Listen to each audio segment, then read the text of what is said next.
Hi everyone, it's Faerie Sarah here for Subweek for Starting Out Solitary, and this week we are speaking about the topic college and paganism. How do you deal?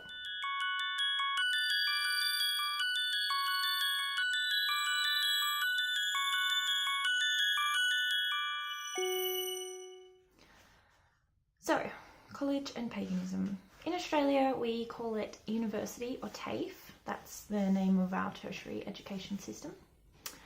I went to both.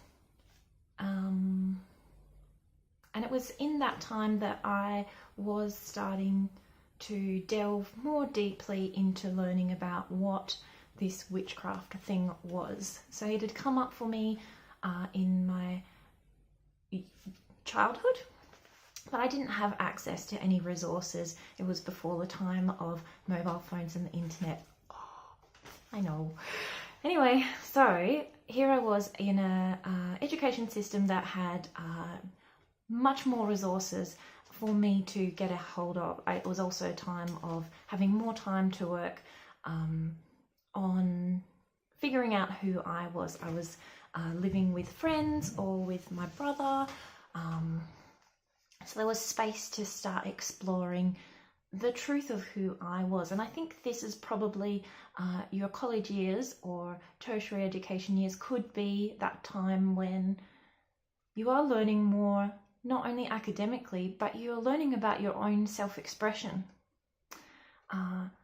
If what I know about college is unfortunately just relegated to Hollywood, but a lot of it over there is in dorm facilities, and we don't really have that in Australia. Mostly you're either living with your parents, or which is kind of like a dorm, or you're living with friends or housemates, or that, like, it's shared housing still.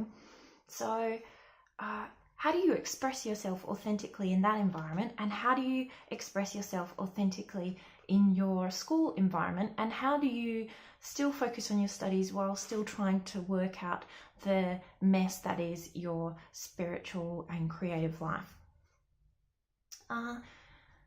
There are two different ways I'd like to approach this. So one is the way that I did do it, and one is basically what I wish I had have known now back then. And so to my younger self, I say this: please give less shits. Zero fucks. Okay, chill, Fairy, chill. And I think that is a balm for the soul for my younger self, would be to just let all my weird hang out. Because when I did start getting braver, as I got more and more along my college, uni education, that is when I started to actually meet people who were the same as me, because if you're hiding, no one can find you. And that's great, but it's not good if you actually want to meet people. And so I think it was my first year in the paint studios of the art school at university. So I'd gone through 2 years of TAFE, pretty much trying to pretend I was a muggle.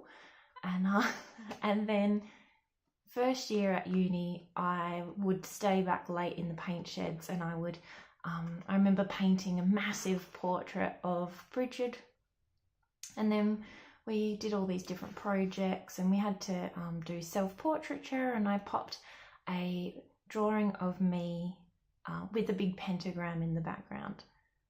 I wonder if I can dig it out. Hang on a minute. Okay, well, half an hour later, I actually found it. Shock! Okay, now this is from 2004. It's like a baby Sarah painting. Oh.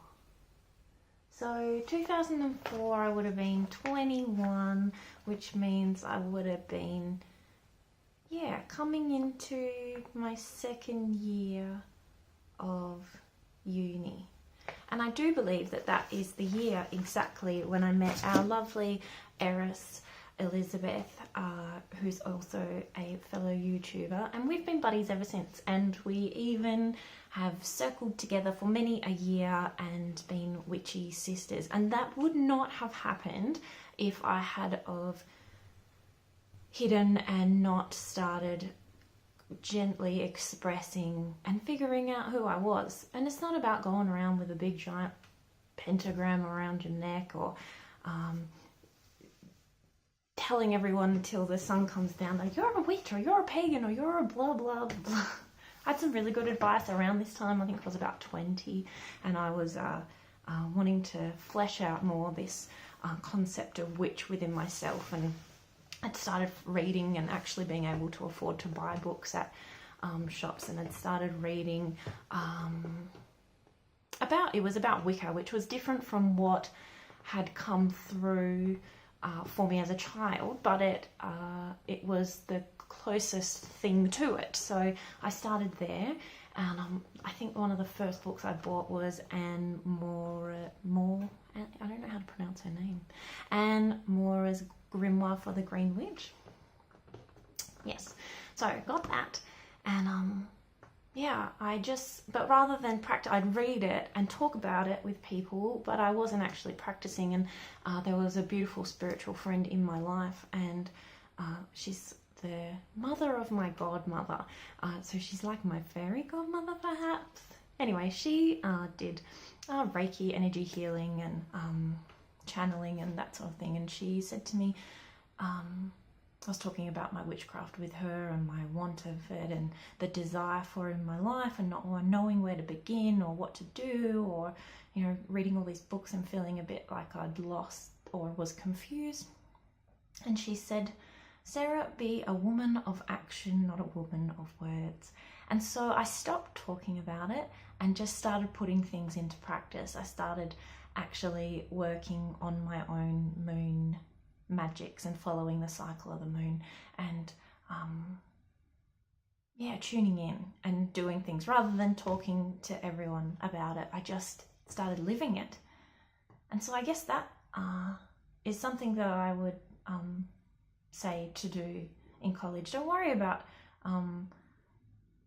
just make time when you can in amongst all the things that there are to do. Like, make it work for you. You do you. That is the best thing that you can do in your whole entire life, is just make it work. And whatever flavor of paganism you are, it's not, it needs to fit in with where you're currently at. Like, if you have a big pile of assignments and essays and exams and living in a crazy situation and you don't feel comfortable to do X, Y, and Z on these specific dates, then make it work for you. And if that feels highly frustrating and limiting, find ways that you can express yourself. You got to make it work for yourself, really. You have to liberate yourself, and that is one of the most beautiful things about paganism and witchcraft, is that it comes back to you. It comes back to how do you want to express yourself? You are the high priest, priestess, the sovereign leader of yourself. You're accountable to you, and that's all. There's no Pope of witchcraft, thank heavens. Thank the Summerlands. So just, short and sweet. Give less shits. You do you. Hope that's helpful or somewhat inspiring. Maybe leave any comments or questions down below in response to this, of if there's anything in particular that you're wanting to know in college. Like, have I missed something? I imagine, I don't know. So, give me some. And alternatively, if you would like your questions spoken of by the Starting Out Solitary team, then head over to our Facebook page. There is a link below in the comments section, and hit us up.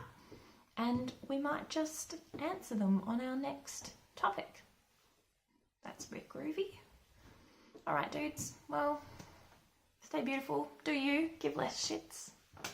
Blessed be. Hello, I'm back. Can't get rid of me that easily.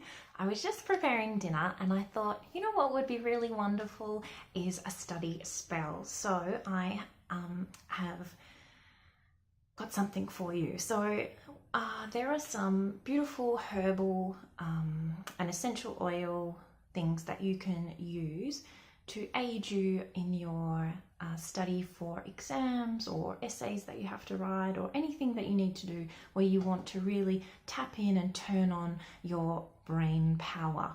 So while studying, and this is the trick, it needs to be activated before the exam event. You need to study. No spell that anyone will give you will bring you success if you haven't put in the effort yourself. It's just basic reciprocity and common sense, which is so do the work. But while you're doing the work, what you're going to be doing is prepping yourself so that when you get into that moment of testing, you'll be prepped. You'll be so prepped, and not just prepped because you studied, but because you have utilized some magical practices. So you are going to need some rosemary. This one is from my sister's garden. I took a cutting and you can see it's shooting a little root. So you can just get a cutting and pop it in some water, and you too can have a rosemary plant, or you might be lucky enough to have one in your garden already. If rosemary is nowhere to be found in the land that you live, you can go to your pharmacy or wherever you can buy a essential oil, sometimes the health food store. That's, I think, where I got this one. And this is a wisdom blend. I don't know where my rosemary essential oil is. Thankfully, I have the wee plant. This one in it has lemon, cedarwood, petitgrain, marjoram, lavender, and sandalwood. No rosemary inside. It's beautiful. So, the magic about rosemary is that the herbal wisdom and magic of it is that there's something in the scent. So you just crush the leaves a little bit. You can get that really beautiful smell of rosemary, and so that'll be in your essential oil as well.